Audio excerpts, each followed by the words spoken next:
Hi, my name is Matthew and I work for the WPITC. Hey, I am Gino and I work for the same company. We're also known as the M&M Neighbourhood Ghost Watch. Today I'm here to just touch up on a few subjects, interview Matt about John Horwood, is that correct? Yeah. John Horwood. So we have a few things that we're just going to go through and present to you guys just as, you know. So anyway, Matt, can you tell us how you first came across the spirit of John Horwood? Okay, first of all, I can't exactly remember the age I was. I think I first went to the goal at the age of about 9, 10. Okay. But I come more involved with John Horwood round about when I was 15. Right. I actually was more aware of John Horwood and the whole sort of, that's when I actually kind of met him. Right.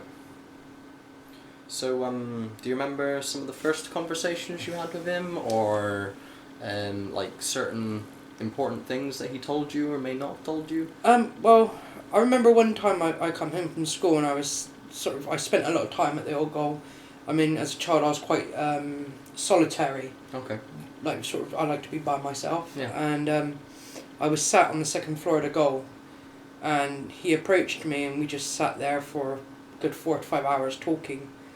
And he told me the whole story of the murder and stuff. And when he actually told me, I actually turned around to him and said, "Have you ever thought you were kind of innocent?" Right. And he said no, because he threw the stone. Hmm. And I told him, like, if it was today that actually happened, that the doctor would be sued for malpractice, and Right. it'd be the doctor that actually murdered the girl, not him. Hmm. Even though he committed the first injury, but the doctor himself, you know, and then these yeah. drilled in and stuff like that. I'm not too sure all about that stuff, but So, personally, you feel it wasn't his fault? It's not... Have you tried to tell him this, or...? Recently I told him this, you know, he's been forgiven. Yep. That we, as a group, don't believe he personally killed Elizabeth. I mean, he actually loved the girl, so, you know, I think that he understood that. And then there was the time we went down and we cleared the spirit of John Horwood, and Okay. you know, that his body had been found now and he's been laid to rest in a grave. Like, we went and visited his grave now, and 190 years after his death that he's actually been buried. Yes. So we went down and put his spirit then to rest as well.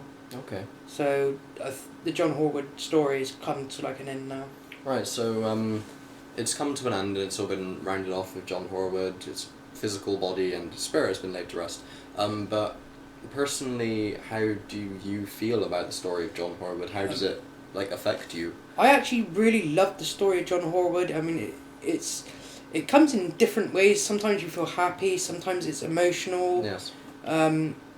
You know, now we laid him to rest, it's all like happy, and it's sad because in a way I feel like I lost a really close friend. Okay. Even though in the physical life I never knew him, but in the spirit life, he and me become really good friends. I see.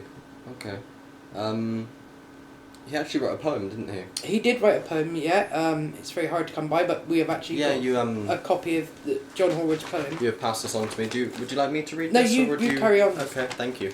So this is basically the poem from John Horwood himself. You have to excuse the camera angle. This is all just spur of the moment kind of thing. But anyway, I shall read the poem that he wrote whilst, was he in prison at the time when he wrote it? He was actually in prison. Some parts of the poem can still be seen on a brick. Oh, really? Yeah, Oh, only okay. a few sections, but a part of his actual carving is still in the brick. Oh wow, I didn't realise that, but that's quite interesting. Anyway, I'll read the poem. John Horwood is my wretched name, and Hannum gave me birth. My previous time has been employed I'm in rioting and mirth. Eliza, oh Eliza dear, thy spirit, oh, is fled, and thy poor mangled body lies now numbered with the dead. Cursed is the hand that gave the blow, and cursed the fatal stone, which made thy precious lifeblood flow, for it has me undone. That's basically the poem that John Horwood wrote, as Matthew said, whilst in prison, probably repenting and sort of just trying to give himself an outlet of the very sad and unfortunate event that happened to him. Yeah. Because obviously he clearly loved the girl, otherwise he would have never wrote But his poem it for was actually in a fit of jealousy that Yeah. he threw the stone. He's seen her with another man. You know, if you've seen your girlfriend with another man nowadays, you'd be like, hey, what the hell? You know? Yeah. It wouldn't affect me too well, I'm not going to lie. Yeah.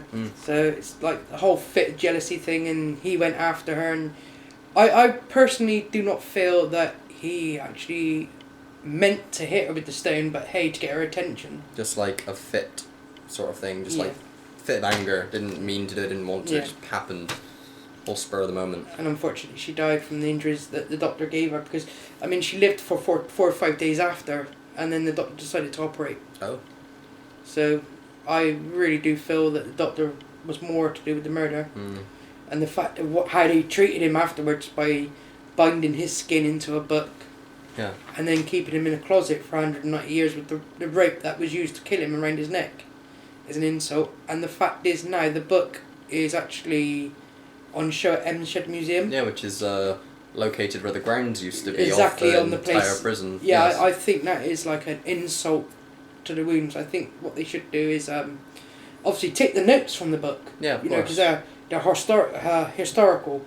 But I think the book should have been buried with his body. Well, yeah, if it's his skin, then body. The bonding should have been gone with his body. Yeah, body should be buried in its whole Yeah. eternity if it can be. Yeah. In this case, it could have been. It could have very well been, yeah. But I'm just glad now that Horwood's story has come to an end, and he's now been put to rest. His body's been put to rest. Yep. And the M&Ms would just like to say, rest in peace and God be with you. Yep, of course. Rest in peace, John Horwood. Anyway, I think that pretty much covers the whole interview. Or would you? No, I think that personally. Okay. Well, covers the whole interview.